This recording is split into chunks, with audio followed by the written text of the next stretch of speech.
ये मेरे घर से नज़ारा है। शाम का समय है, सूरज अभी बस डूबने ही वाला है। ये बहुत ही सुंदर नज़ारा बिल्कुल मेरे घर के सामने पे ये दिखता है।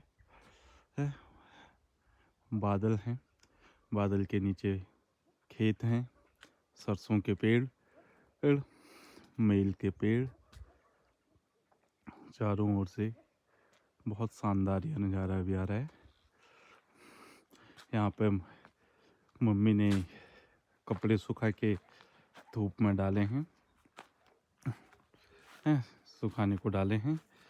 इसमें है मम्मी की धोती है, साड़ी है, ये चीज़ें हैं। ये मैं टोपी लाया था,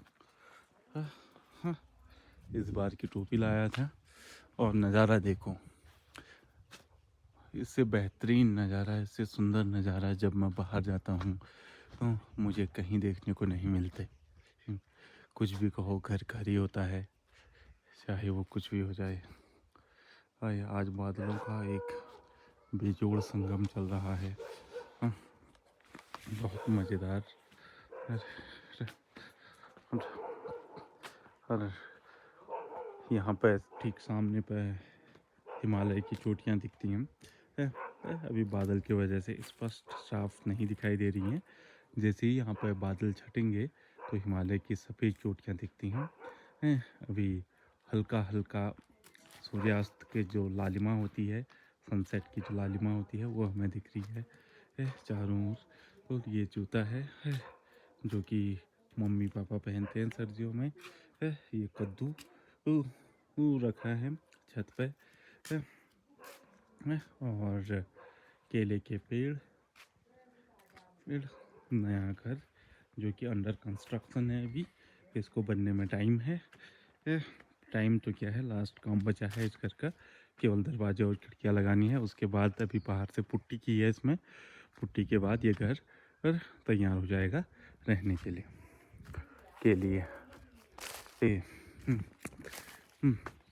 यहाँ पे मम्मी ने छेड़ रखे हैं, इसको हम छेड़ कहते हैं।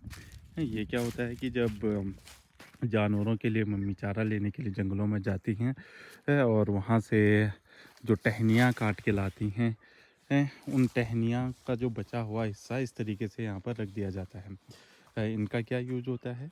इनका यूज होता है पानी गर्म करने में। जब हम पानी गर्म करेंगे तो इसका यूज करेंगे।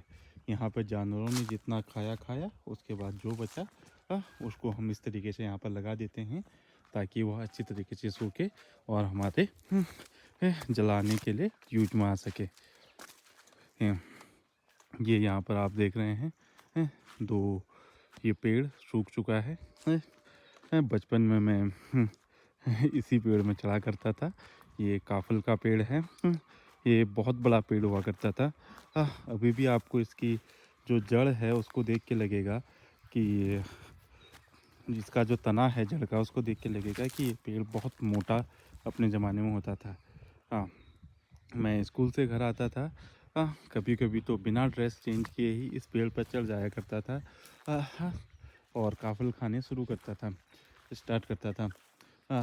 समय के साथ साथ फिर सारी चीज़ें बदल जाती हैं, तो ये पेड़ भी पूरी तरीके से अब बदल चुका है। इस पेड़ की खासियत यह थी जो सूख चुका है, इस पर बहुत बड़े बड़े काफल लगे करते थे। थोड़ा काफलों का जो टेस्ट खट्टा खट्टा था, लेकिन इसके बराबर बड़े दाने जिस पेड़ में लगते हैं मैंने वो अब तक नहीं देखा है। पक्षियों की चहचहाहट है सामने पे, और यहाँ पे तिमुल का पेड़ है। मैं आपको जूम करके दिखाता हूँ,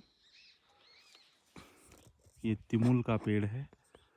तिमुल के पेड़ के जड़ के नीचे पे हम लोग बचपन में तिरपाल से ढककर एक छोटा सा घर बनाते थे।